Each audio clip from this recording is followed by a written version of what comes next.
welcome. I'm Jonnita Stanton. We have Reginald Perryman, Kashka Williams. We are TSARE, and this is the There's Something About Real Estate podcast, where we talk all things real estate. And today we have with us Bryon Knuth, financial planner. And you're going to tell us a little bit about your story, your background, and how you got started, some interesting things.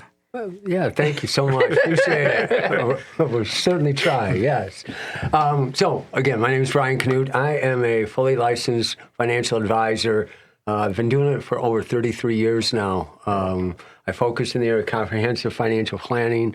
I've got licensed as a securities advisor, Series 7, Series 66, 63, life, accident, health, variable annuities. I also did additional training to get a designation with the College of Financial Planning in a college chartered retirement planning counselor.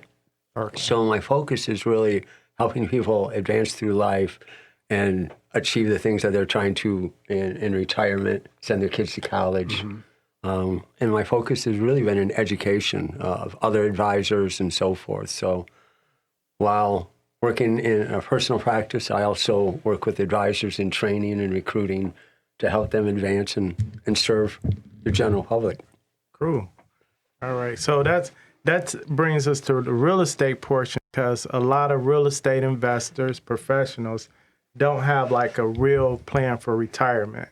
Everybody think, oh, I'm going to have 100 properties and just collect rent when I'm 85. But yeah, that's what I'm gonna do. Yeah, who's gonna manage them? Mm-hmm. Right. Not just the investors, but the realtors, everybody in real estate, all the self-employed people in real estate definitely need to hear what you have to talk about. Yeah. Real estate is a phenomenal investment. And I was talking to Reginald earlier. I believe in the blessing of and versus the curse of or. Because sometimes people get stuck in, it's going to be this or it's that. It's like, it's the only choice. Right. You got to go real estate or you got to go investment. Right. Or securities, whether they're stocks, mutual funds, what have you. It can be and.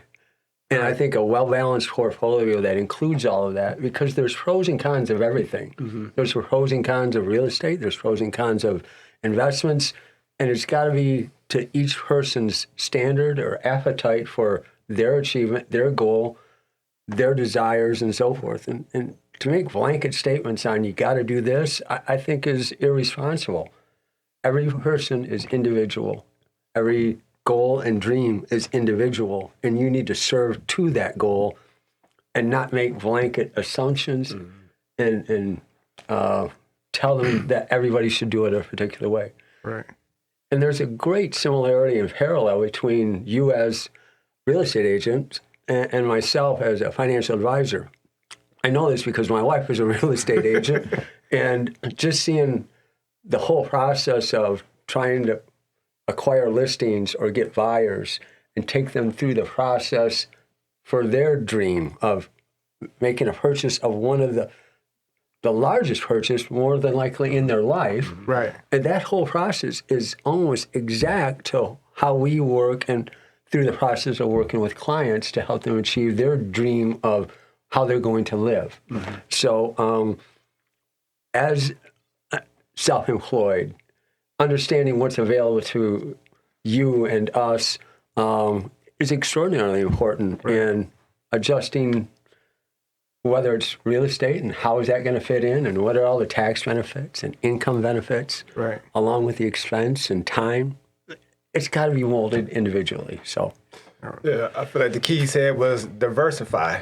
You know what I mean? So you don't have to be necessarily in real estate or in stock. Right. You should probably be in a little bit of both and some, right? Right. Yes. So there's some real estate gurus that they're like, oh, the stock market is a gamble. It's like one big casino. Mm-hmm. But then they're telling you, oh, you should never own a home. You should just rent homes. Mm. It's like, that don't make sense. Well, it might for some people. But, I mean, you're telling people to stay out of the stock market, never buy a home, and just rent properties. Where's the wealth building in it? Yeah. Right? Yeah. So, yeah, it's a lot of bad advice out there. There is. And you got to be able to, weed through that. But you also need to develop a relationship with whomever you're working to guide you through that. Right. because money's going to move in your life, either towards you or away from you because of life events. Events are always happening, right? Right. Birth, death, marriage, divorce, promotion, demotion, career change, whatever. As these things happen, money's either moving towards you or away from you. And you either need to capture what's coming or prevent what's going away. Right. That gives you choice. Because at the end of the day, I don't believe any of us work for money. Okay. We work for what money provides us in lifestyle, in what we provide for our children, for our legacy. It's just a means to an end. Right.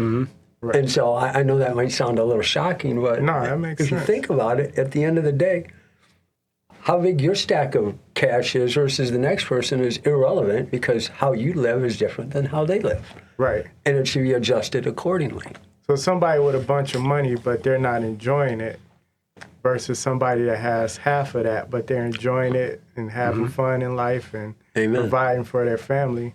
They're not stingy with it. They probably have a better quality of life. Right. That's right. Yeah, makes sense. That's right. So I have a question. For real estate agents, what do you think are like some of the top ideas or tools that we can use for, planning our financial life? Yeah. So you've got some great tools. I know the firm in which you work for, the broker that you work with, they've got some phenomenal, the books that have been written, the $1 Million Real Estate Agent, Vogue class, and so those are phenomenal tools because they help keep you focused on what it is, and even it's just sharpening the saw. I mean, I know all of you have been in the business for a while and you're very successful, but sometimes you've got to recharge your batteries or go back and say, I've got a flat spot. I need to round it out, right? Right. But in addition to that, surrounding yourself with the right people, whether that's financial advisors, self-plug, right? But building wealth is more than just about the growth of it, because at some point there needs to be a distribution of it, and that strategy is not the same. So the tool that you use to acquire the wealth, having a financial plan, having a trust, having insurance in place to protect the inevitable or the uncertainties in life that always pop up. What can you do to protect that and replace those instances that are going to happen? So there are plenty of tools that allow you to organize and manage. One that we utilize is called eMoney. It's an interactive website that we provide our clients with, that we can communicate with, but also you put your business in to track expenses and track the growth of your estate and aggregate all your assets and so forth, so you can see progress and you can see the impact of things, of what would the what if scenarios in life of inflation or an illness or a death or any of those things that would happen. How would that impact what I'm trying to do for me and my family? Right.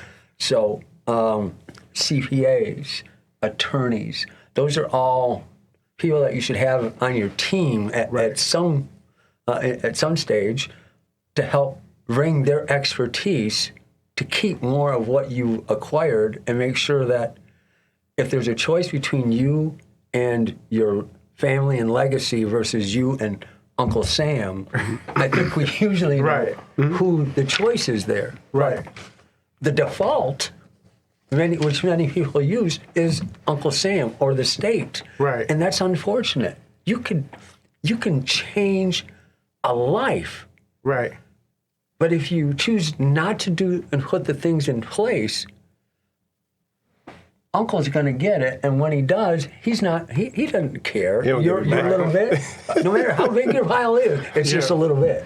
So would you? I'm sorry. Go ahead. So it sounds like you're saying, so most of us in real estate, we have great tools, like you mentioned, to generate a large sums of money. Yeah. But it's the planning and what we do with the money afterwards. Absolutely. And having a plan. So you said you have a system that looks at the overall picture on where the money is going, how to manage it. Maybe you put it in this one vehicle versus another. So that's kind of like just looking at your financial your financials and as a holistic system, not just, hey, I'm making a bunch of money. That's correct. Right. Okay. You said it's called e-money? Yeah, I'm gonna. So you're basically saying the strategy to get the money is different than the strategy to distribute the money when you're gone. Is that what you were saying? Or he was saying because he's really talking about. So our strategy right now is to acquire as many homes as possible. Yeah. Right. Yeah. And we're trying to get as much wealth as possible. Yeah. Right. But we got to think about when we transition from here, not just in retirement. Right. He's talking about when we transition, if we pass away. Right. Not if, we will. When we pass away, right? When we pass away, being able to keep the money in the family versus you paying these estate taxes. Estate, right, all of that. Right. Absolutely. There's really three phases. So there's the acquisition of wealth and the accumulation of wealth. Mm-hmm. There's the distribution for your use when you stop working, right? And then there's the transference of that wealth. I don't believe people die dead even. They either have wealth or they have nothing, right?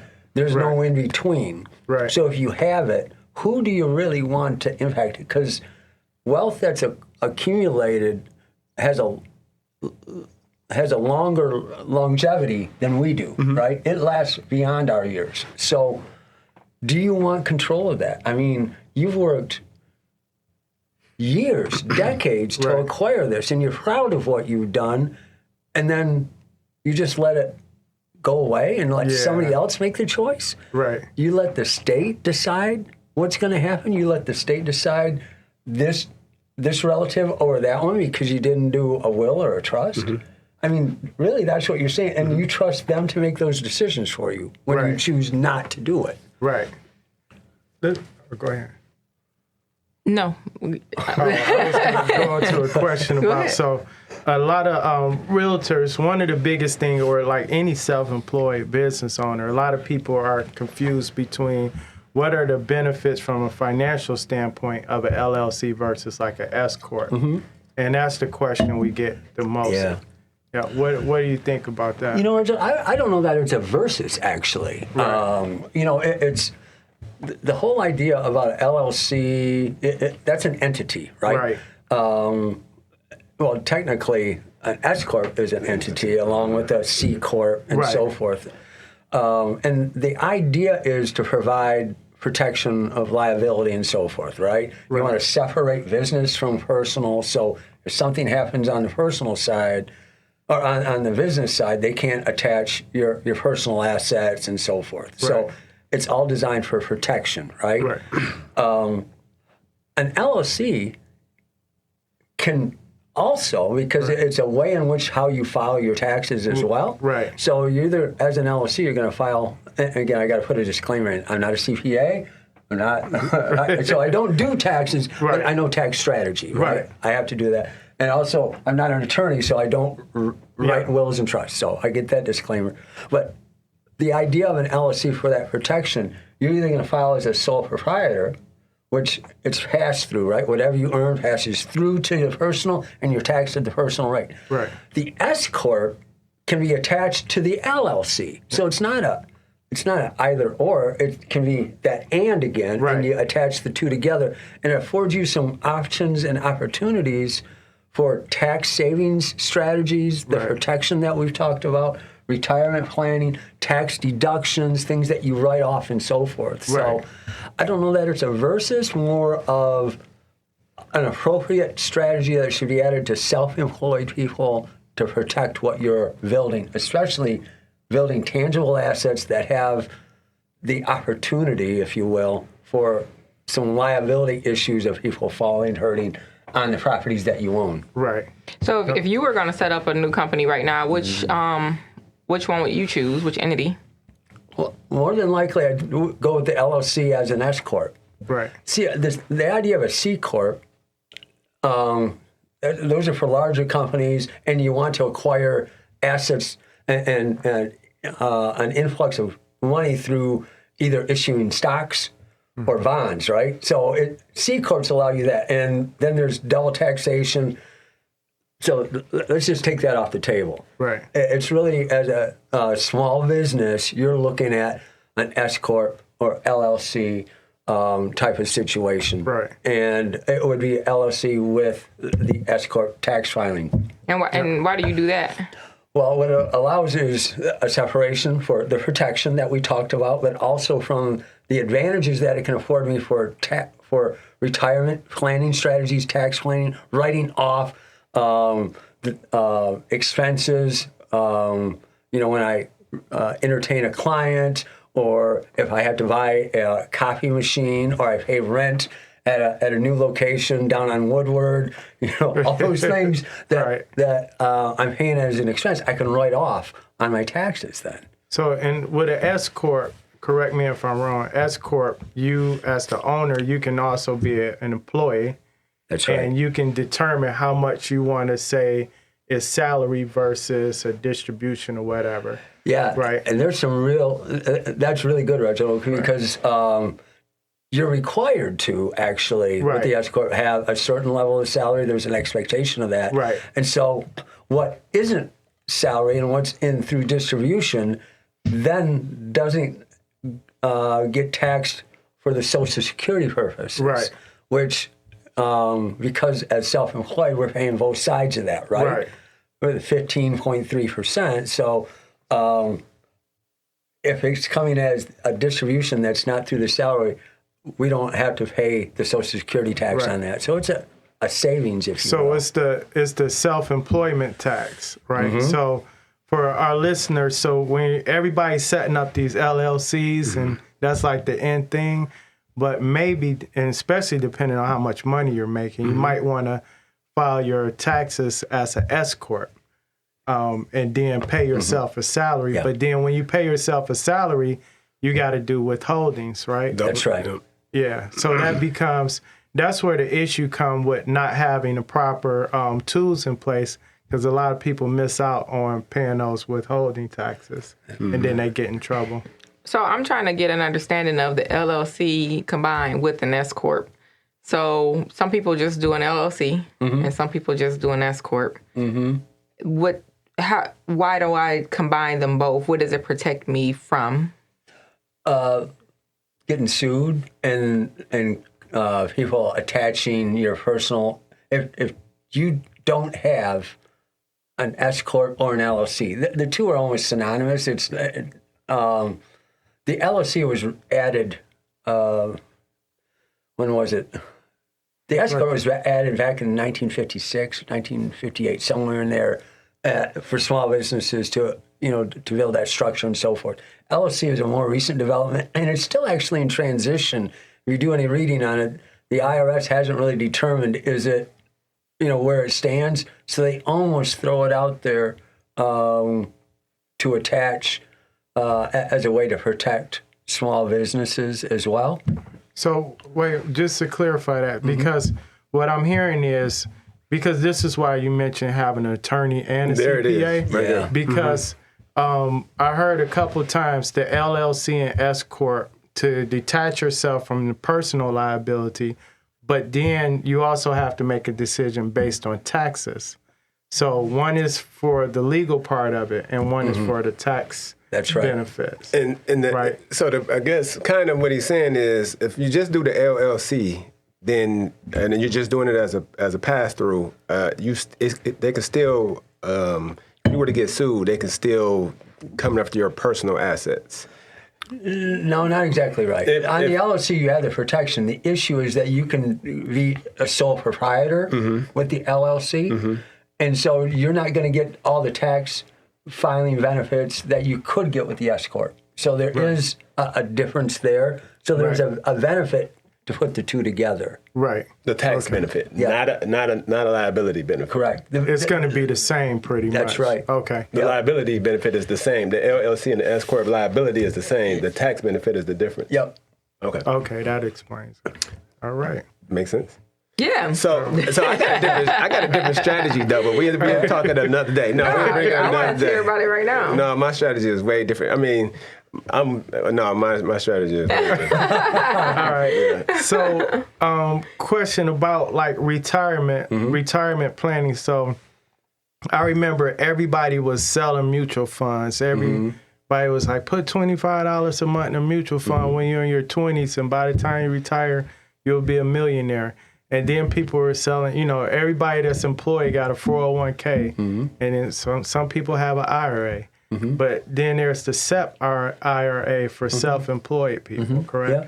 Can you explain exactly how that works and what the benefits are compared to other options out there? Sure. So a SEP plan is technically an IRA. Right. And it's afforded to self-employed individuals, and it allows you to put dollars away on a pre-tax basis, so you don't have to pay tax on those dollars. Right. And currently, it's 25% of your income, up to $61,000, depending on your age. Right. Because there's also catch-up provisions and so forth. The debate comes down, and it's a very simple thing to establish. It's almost like, you can go to the bank and open an IRA, provided your income and so forth. And that's determined not by the bank, if you will, but by when you file with your CPA, right? The question comes down to, depending on how much money you make, there are other alternatives, such as a solo 401k. So if you don't have employees, instead of $61,000, it's potential that you could put an additional $366,000 away, depending on how much you make. And when you put it away, what I'm really saying is that money doesn't get taxed today, and whatever investment that you choose to have it in, because basically you've notified the IRS that the account that it sets in, whether it's stock, a CD, a money market account, a mutual fund, an ETF, whatever growth that I have in that account until I retire, you're not going to tax on the growth. So you get accumulation. So you get growth on your investment, growth on the money that is usually taxed, right? And then all that compounds. So a lot of it comes down to simplicity, the size of your business. Is it just you or is it others? How much money you make and so forth. So a SEP is a very simple solution. If you're making a whole lot and you want to put more away, maybe a solo K with a cash balance plan that's added to it that allows you to put hundreds of thousands of away on a tax-preferred basis. So is any of the contributions deductible with the SEP or the solo? Well, yes. Okay. Because when I say they're pre-tax, it's the same thing as if they were deductible. They're not included on your income. Okay. So let's say you made $100,000 and you put $20,000 away in your SEP. Right. You get, basically your income is going to be $80,000, right? Taxable. Right. Yeah. So is that similar to the self-directed IRA, which you're explaining? An IRA is the vehicle, right? And it's basically just identifies to the government that this has got a special tax status. So different IRAs. Yeah. And self-directed just means what kind of role do you want to play in it? I want to invest in X, Y, or Z, and I'm going to make the choices, or I'm going to have an advisor. Gotcha. So you gave an example. So someone making $100,000, they put $20,000 in their IRA, but they're only getting taxed in their SEP. Yeah. And they're getting taxed on 80 instead of the 100. Yep. So they pretty much save some tax savings there. But what about when they retire and they start taking the money out? Is it taxed then? Yes, it is. It's going to be taxed at your then interest or your then tax rate. Right. I have a question. So it's deferred, not saved. But you're making money on that 20 though, as it's going. Right. But you're still going to pay taxes on it. You just deferred the taxes that you're going to pay on it. I have a question. Sure. Why do I care if it's right now or later? Well, there's always been an argument, Jonnita, about whether or not, are you going to pay more taxes in retirement or less, right? So, and there always seems to be a shift, especially with who's in office, right? Is it the Dems or the Republicans? Right. And there's always a shift going back and forth. So higher tax brackets. So if you're earning a lot now and you're in a higher tax bracket today, do I want the deduction thinking that when I retire, will I be paying less taxes, right? Conversely, if I'm in a lower tax bracket and I think, maybe I'm going to be in the same tax bracket in the future, Right. maybe a Roth, which allows, I'm not going to write it off today, but all the growth is tax-free, and when I take it out, it's tax-free. I'm not going to pay any tax ever on that. Right. So there's almost like this tax arbitrage that you look at doing, and that's why it's so important to have a relationship, because as things change, you can adapt and adjust accordingly and make tweaks and twists to it as time goes on. So it sounds like I need to make a decision. Do I want the tax benefits now, or do I want them later when maybe I won't have the type of income later that I have now in the same tax bracket? I'll give you a great example. We have a client was in one tax bracket, and they do quite well. And they had a lot of accumulated money in IRAs. And one of the things that we were looking at doing was, well, let's start converting some of those IRAs to Roths, which would require them to pay the tax on the distribution. But then I'm going to put a new designation on it. Right. And then never pay tax on those dollars again. Right. And we wanted them to put more contributions into the Roth.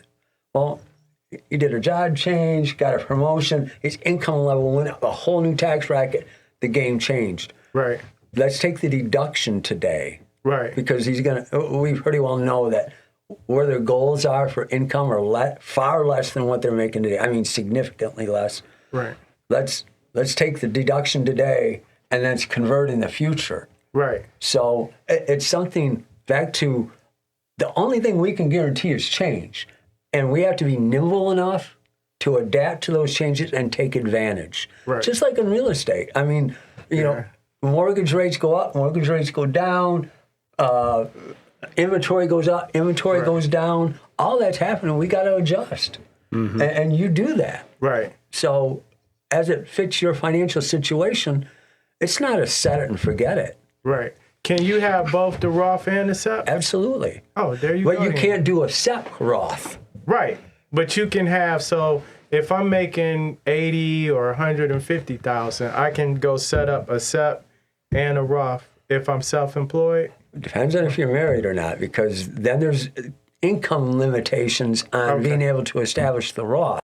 So all these, it's one big financial jigsaw puzzle. We got to be able to fit all that into your situation. So if you're married, it's one level. Single, it's another. Okay. So let's use this as self-employed, individual, no employees. Maybe you do the solo K. It's an individual 401k, because then you could have a Roth in that solo K. You can't have a Roth in the SEP, and then it doesn't matter how much money you make. With the 401k, is there a certain amount that you are allowed to contribute to it per year? Yes, there's limitations. There's limitations to all this, Jonnita, whether it's just a plain old IRA, a SEP, a simple IRA, 401k. Right. If you're a person wanting to catch up, which one is the better contribution to be able to put the most in per year?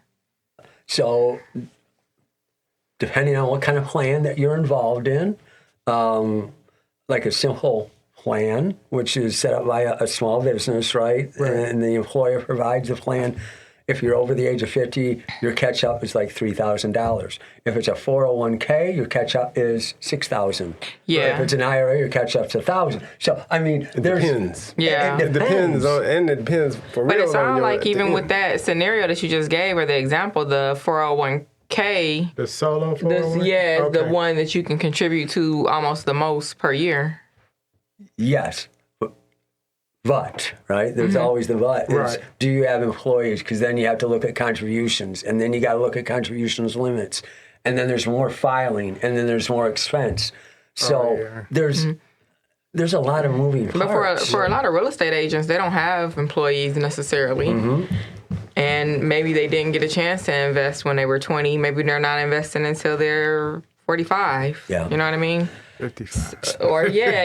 so like that's kind of more so I'm thinking like, okay, if we have a real estate agent somewhere and they're already like 50 and they're like, dang, what can I do to play catch up? Which one might be the better, advice to go push I got something to say about that. Yeah. The and is the answer, right? Yeah. So you wouldn't just be doing, there is no perfect Do you want to be a solution. financial advisor? No, I don't. Yes, he No, does. I am. wholly No. agree. There is no perfect answer. It just kind of depends on what your goals at the end of your, what you want your goals to be. Yeah. Right. You're spot on. But the and real estate investing and what he's talking about, and something I want to talk about, which I'm sure you know a lot about, is the life insurance piece and how you can put money away there to transfer that wealth. Yeah. Tax free. And annuities too. We gotta talk about that. And temporary one tax exchange. Go So ahead. wait a minute. So let me take a quick break and talk to our audience. So for some reason, real estate professionals, whether you're an appraiser, contractor, inspector, if people think that once you become self-employed, there's no benefits out there. Like I know a lot of people that don't have health insurance.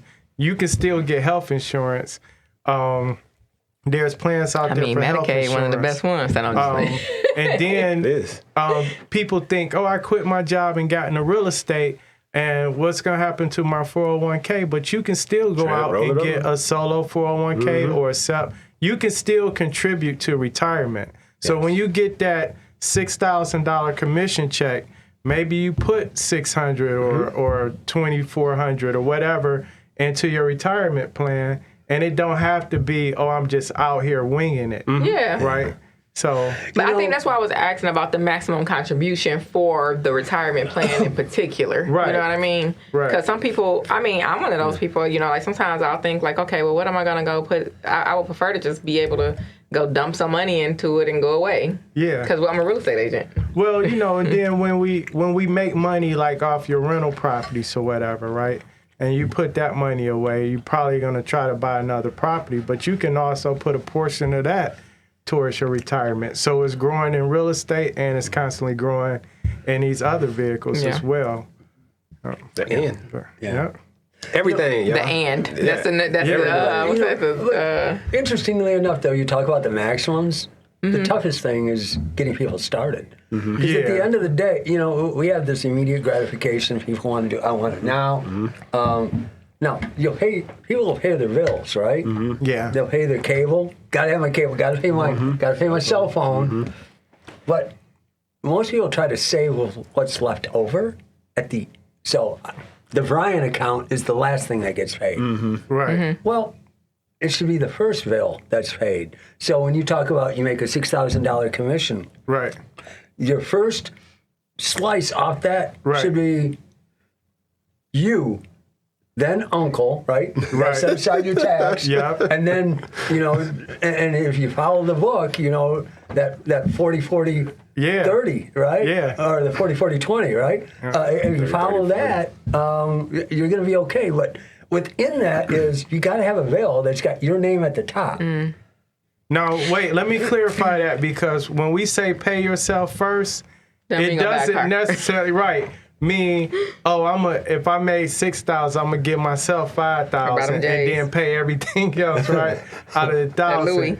It means take you first and invest it in you. So Yes. maybe you put it into your retirement account, or you put it into your investment account that you're saving up for real estate. And then you pay Uncle Sam, and then you pay your bill. When I get my red bottle.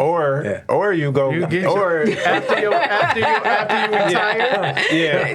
or the investment first is take the money before you do any of that stuff. In my opinion, is go get you a CPA and an attorney. Make that investment first, because Uncle Sam doesn't have to make as much money as you pay. He don't have to be second, Right. Or he can be second, but the amount of money that you're giving him second doesn't have to be. All right. More He's going to than- get his. Yeah, you get what I'm saying?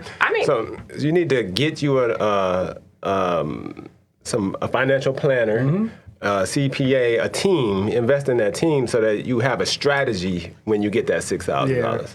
So when it comes to like the retirement things, I think sometimes it just depends on who you're getting your advice from. So if maybe, you have people who are well versed in finances, maybe have some of those tools that Shaka already talking about for themselves personally, and maybe you're taking advice from them. And so I'm bringing this up because I'm talking about me. But a lot of times when I go to these people who have the knowledge, they say, well, you're already doing the right thing, because I put a lot of my money into real estate. And so it's kind of like, well, why? The question that I'm posed a lot of times, well, why do you want to go and do a IRA or a 401k? It just seems like that's not the best scenario. That's what I've been hearing. Like, you should just keep doing what you're doing. Yeah. Bad advice. So, and that's a great point. The thing about real estate, compared to other investments and so forth, we have a liquidity issue, right? So you may not be able to sell it immediately. Now, you may not want to if it's generating the income. But with the income, are you spending all of that? Or do you still have a cash reserve? Do you still have funds that you're setting aside for those inevitabilities that we don't want to have happen, but our health as we get older? So long-term care in retirement and medical expenses in retirement. Are we building a slush fund, if you will, to provide for that, in addition to the health care that we require, Medicare and so forth? So having retirement funds has a greater liquidity source and taxation, right? Right. Depending on whether you're using Roth or non-Roth type of retirement assets to supplement the things that you're doing. With real estate, unless there's a huge surplus of cash flow from rents that you're receiving that is above your standard of living that you're saving, that sinking fund for healthcare or whatever is got to be accessible and liquid, right? Right. A retirement fund can provide that. So again, this comes back to the blessing of and. Don't disrupt your retirement plan or your retirement, your real estate plan, but supplement it, because that can help you today to have more money in your pocket to buy more real estate, right? If I'm paying less tax today, I have more cash flow today. Yeah. So everything is tied together. I mean, we talked about there's the accumulation, there's the distribution, and then there's the transference. You got to put a force field around it. And that force field is protection, right? You got to protect against illness, liability, death, disability, long-term care, all those things. You got to protect against bad decision makers in your That's family. true. Yeah. One of the things I think about, I always think about this when I'm investing. So I look at, okay, if I pass away and my family needed money immediately, how much is in the bank, how much is in stocks? Because they can sell that and liquidate that today if they wanted to, right? With a house, it's going to take some time to sell that house, depending on the market. But on the flip side, the stocks can drop 20% in a day or two versus that house is going to drop gradually, right? So you have to balance that out. And I think about how each individual in my family, how would my daughter react? How would my wife react if a situation came up? So I'm investing based on that also. I mean, I want the best opportunities, but I'm also thinking about, because they're not in this field, so they don't understand how to move in this. And then, like, I know people that just trade stock options. If something happened to them and they're in the middle of a trade that expires in 2 months, It's over. Yeah. their family don't know how to do it. You know what I'm saying? Yeah. So there's your creating wealth, like you mentioned earlier, but then there's also the management of it, and who in your family is smart enough to manage any of this, right? Whether it's the stocks, real estate, because we see it all the time. People get grandma's house, and They lose like, it. Grandma's oh, house. I'm gonna refinance it. Or I'm gonna do this, and next thing you know, it's on share sale. And you're like, damn. But look, I think Insurance. the big thing insurance. Right. So for me, and I'm gonna ask your opinion. So for me, Reggie, what gives me solace in that is understanding I'm a huge believer in life insurance. I love. You know what I mean? Like yep. I feel like that's the simplest thing. Yeah. Like everything I mentioned, that's the ultimate backup for me, right? That's it. Yep. Because so for me, at the end of the day, it's like, okay, if I leave, obviously they can, I'm trying to get my son in it now, but they don't know how to run the businesses that I run, right? They're not, I try to include them as much as I can. So at the end of the day, I need to get as much life insurance as I can to make sure that they have that money. And that is liquid. You get that pretty quickly. Tax free. Tax, and that's the major thing. Yeah. And then people don't understand. Well, you can talk about more about the different types of life insurance that you can get, because people don't understand that they have the cash value life insurance policies. But you can talk about them a little bit more. So my belief is this: life insurance can create an instant legacy, right? Right. I mean, you think about it. Take your income, multiply that by how many years you think you're going to work. Right. So even if you're at 100,000 in income, I like using simple round numbers, and you're going to work another 30 years. There's $3 million without any increases in productivity, right? That's $3 million. Right. You got to almost think of that as accounts receivable, because that was our family's money. Right. And if I go today, that accounts receivable should still get paid, right? Right. Because my family was counting on that for what they were going to do, the experiences they were going to have, the family. Right. And it's a small trade-off. The dollar that you spend to acquire a large amount of protection is quite something. The issue is that we're indestructible, right? Yeah. We're not going to die. I don't need that. Or here's the one I always hear, and especially as men that say this. Yeah. I'm worth more dead than alive. Well, if you don't value yourself that way, that your family's going to, the grief that they go through and so forth, that's ridiculous to hear that as an argument. I think that, too, comes from nobody left us anything. Yeah. So we sometime in our mind, we feel like, why should I have to pay this amount to leave somebody more than what we perceive they need, right? They're all right. So the older you get and the older your kids are, you feel like, oh, they'll make it on their own. But that's a selfish way to think. But I would think you should be selfish in this way, Reggie. Okay. You know what? You're building your net worth. Yep. And you work hard for that, right? Right. Be selfish with that. Yep. Because if you choose not to protect it, who's going to get it? And insurance is a great way to protect the taxes that are owed, the transference of that wealth, the continuation, the education, so your kids and the people that you love and care for. If you love somebody, you need life insurance. Exactly. Period. Exactly. Bars. That's how Bars. Drop your mic, right? Yeah. But can you talk a little bit about the different types of life insurance policies? Like whole and term, right? Yeah. So let's use real estate as an example. Term, so term, you think of a period of time. Right. It is a term of time. That's like renting. As long as I pay my premium, I have protection. Right. So, and it makes sense to do that. Either I have cash flow issues and I want to protect a period of time. Right. I'm raising my kids, right? Right. I got to get them out of the house, send them out to school, right? Right. As long as they're in the house, I'm protecting them. Or I want to cover a mortgage or a liability or something like that. So if something happens to me, I don't have to leave my family with that liability. So term is like renting. As long as I pay, I have it. And the interesting thing is, it's over 90% of term policies expire before you do.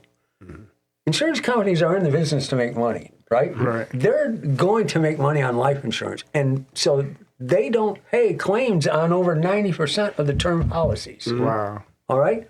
That's not a bad thing. But it gave you peace of mind, insurance. right? Yeah, it's insurance. It gave you peace of mind, just like your auto insurance. Right. I mean, you hope you don't use that one, right? Yeah. Now, permanent insurance. There's different kinds of permanent insurance, and they have a cash value. So that's like owning a house. You build equity in it, right? Right. Depending on how your involvement is, you can either say, let the insurance company decide where it's invested, and they'll invest it in themselves. and how they manage money. And a lot of these companies have been around for hundreds of years. They got great management, but it's very slow, low growth, right? Right. Or maybe you're a little more adventurous or have an appetite for more risk. You can invest in indices or you can invest in mutual funds.